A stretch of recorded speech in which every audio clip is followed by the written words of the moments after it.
Today I wanted to make a different video. Now, it doesn't differ that much from videos I've made in the past, but it will differ from some of the content that you're going to begin to see on my new business, Miss Becky's Gingerbread House. I wanted to sing a song today, and I wanted to share my heart and where I'm at with some things in my own life. In these past few months, I have gone through a very difficult ministry season. And I know we've all been there. I know many of us are there even today. Life can become difficult, whether we're in ministry or we're not. Life can become very hard. It can begin to feel like we can't do this anymore. It can begin to feel like it's so overwhelming that we don't know up from down.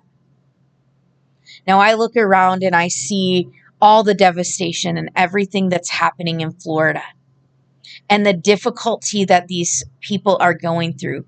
I just watched a video this morning of my friend Adam, who lives in Florida. Adam is one of my friends from way back when I was in elementary school, middle school, and high school. And we were in Sunday school together for all of those years. And I watched as he shared this video, and he and his wife were sharing the devastation at their own house. But the tears that flowed from them were not for themselves. It was for their friends that had been through even more devastation. And what this has shown me lately is I just look around me right now. And I look around in this world and I say, there is so much hurt. There is so much pain. There is so much trouble. And while I've been through a difficult season, I'm watching so many other friends go through even more difficult things. The hurt, the pain, the struggle, and the sorrow. And I watch them grasping for Jesus. And I find myself grasping for Jesus. I find myself going back to this moment right after my mom died.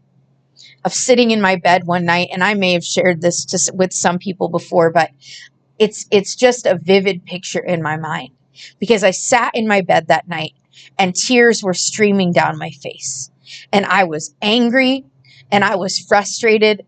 I was punching my pillow and I was struggling. I kept yelling out to God, why? Why is this happening? Why are you not coming through? Why are you not saving us? What is going on?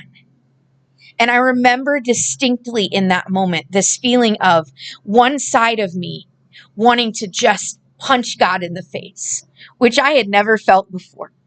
But I wanted to punch God in the face. I was so angry and I wanted to turn my back on him and just say, forget it. I wanted you to save her and you didn't. I watched her struggle and suffer and you didn't come through. I'm done. But there was this other side of me that was crying out for God, that was reaching, that was grasping. God, I need you to save me. God, pull me out of this. God, please help me. Help me. I can't do this on my own. And I imagine that the people in Florida are feeling something similar to that today.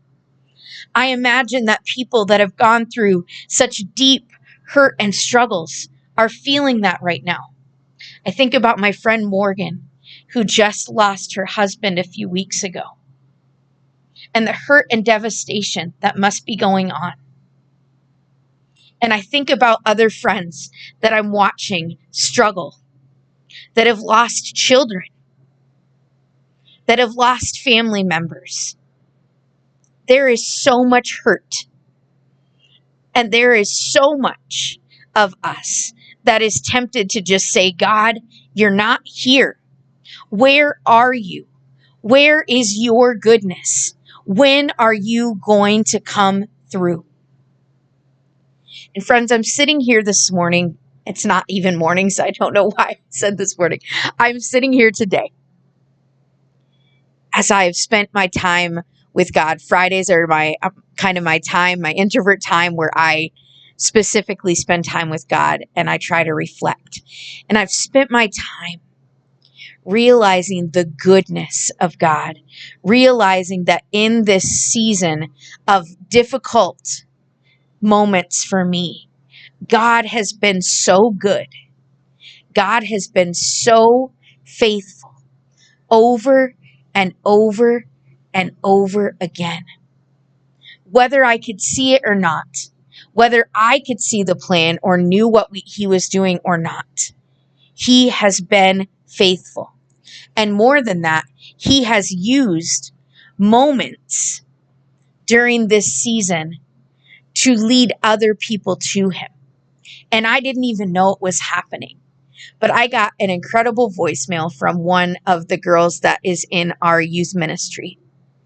And she just graduated last year. She's just an incredible girl, Maddie. I love you. I hope you're watching this video.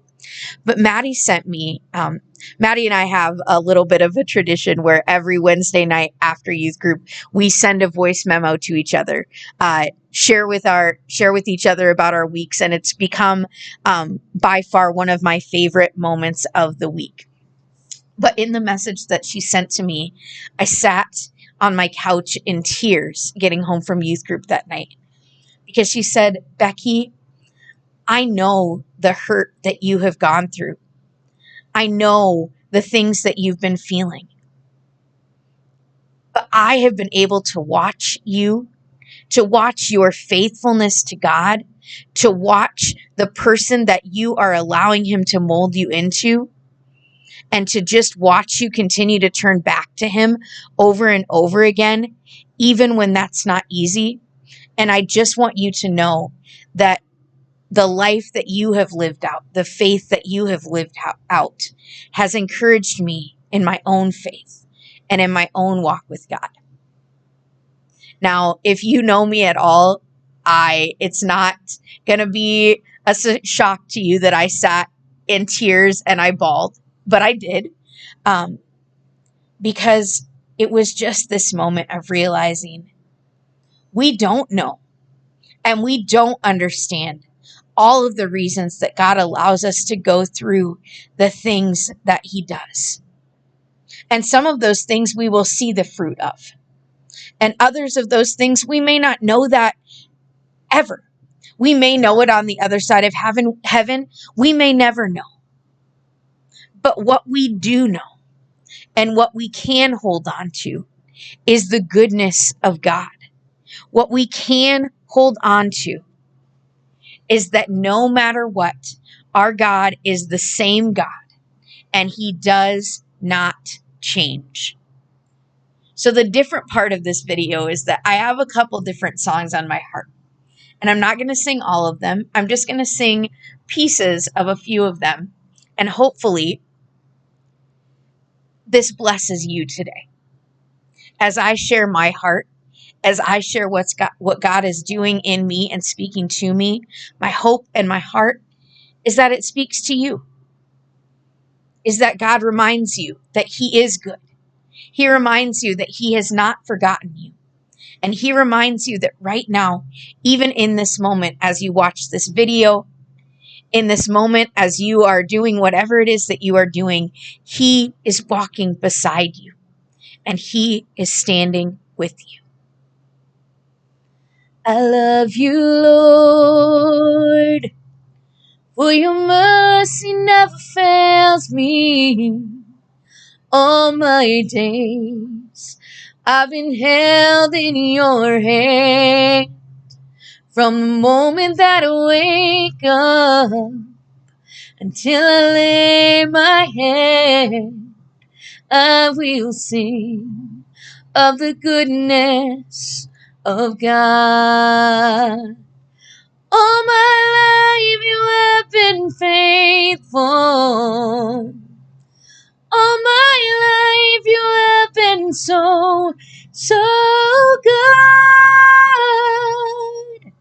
With every breath that I am able, I will sing of the goodness of God. Turn your eyes upon Jesus. Look full in his wonderful face, and the things of earth will grow strangely dim in the light of his glory and grace.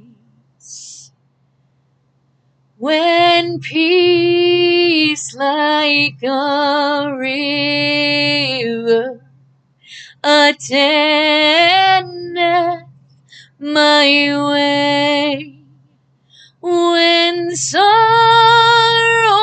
like sea billows roll, whatever my lot thou hast taught me to say, it is well, it is well with my soul. Let the King of my heart be the mountain where I run, the fountain I drink from. Oh, he is my song. Let the King of my heart be the fire inside my veins, the echo of my days. Oh, he is my song. You are good, you're good. Oh, oh, you are good, you're good. Oh, you are good, you're good. Oh, you are good, you're good. Oh, and why do I feel discouraged? And why do the shadows come? And why does my heart feel lonely and long for heaven and home? When Jesus is my portion, a constant friend is he. His eye is on the sparrow, and I know he watches me. His eye is on the sparrow, and I know he watches me. And I sing because I'm happy, and I sing because I'm free. His eye is on the sparrow, and I know he watches, and I know he watches